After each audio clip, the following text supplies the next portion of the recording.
Hello guys, welcome back to my channel. ඔන්න අද මම ඔයාලට පෙන්නන්න යන්නේ මම කොහොමද ඉස්සෝ තෙල් දාගත්තේ කියලා. මුලින්ම මම ඉස්සෝ ටික හොඳට සුද්ධ කරගෙන ඊට පස්සේ මම වාජනයක් ලිපේ තියලා ඒකට මම අබෑට චුට්ටක් දාගත්තා.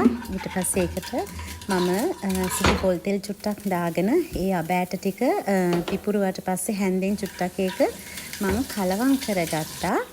ඊට පස්සේ මම ඒකට දානවා බීලුණු ටිකකුයි හීනිවට කපාගත්ත අමු මිරිස් ටිකක් ඒ වගේම සුදු ලුණු කරපිංචා මම එකතු කරනවා.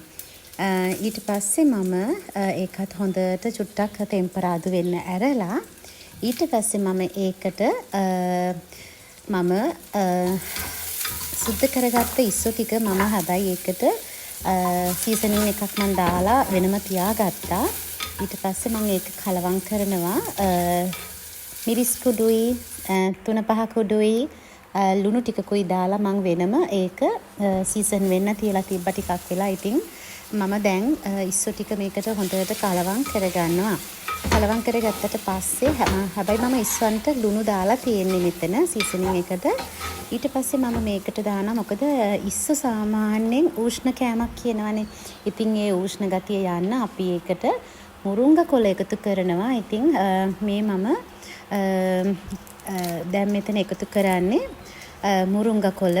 ඉතින් මේ ඉස්සන්ගේ තියෙන ඒ උෂ්ණ ගතිය යනවා මුරුංගා කොළ නිසා. ඉතින් ඒක හින්දා මම ඔන්න මුරුංගා කොළ ටිකක් එකතු කරගත්තා. ඊට පස්සේ මම ඒකත් හොඳට කලවම් කරලා ඉස්සෝ එක ටික වෙලාවක් තැම්බෙන්න තිබුණා.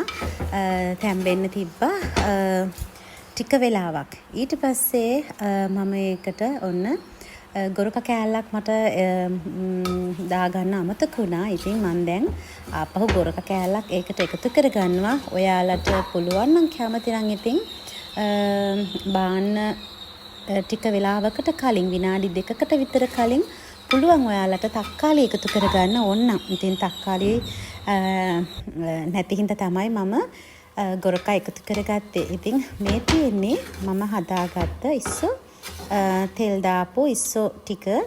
ඉතින් ඔයාලත් හදලා බලන්න. හැබැයි ඉතින් මේක මම හදන විදිහ තමයි. ඉතින් ඔයාලගේ අදහස් වෙනස් වෙන්න පුළුවන්. ඔයාලා ඉස්සෝ තෙල් දාන විදිහ වෙනස් වෙන්න පුළුවන්. ඉතින් මේ තියෙන්නේ මම ඉස්සෝ තෙල් දාපු විදිහ. ඉතින් එහෙනම් ඔන්න ඔයාලට වීඩියෝ එකක් අරගෙන ආවා. වීඩියෝ එක බලපු හැමෝටම ගොඩාක් ස්තුතියි. එහෙනම් ආපහු දවසක අලුත් වීඩියෝ එකකින් හමු වෙනතුරු ඔයාලා හැමෝටම ජයම වේවා. එහෙනම් thank you වීඩියෝ එක බැලුවට. එහෙනම් හැමෝම පරිස්සමින් ඉන්න.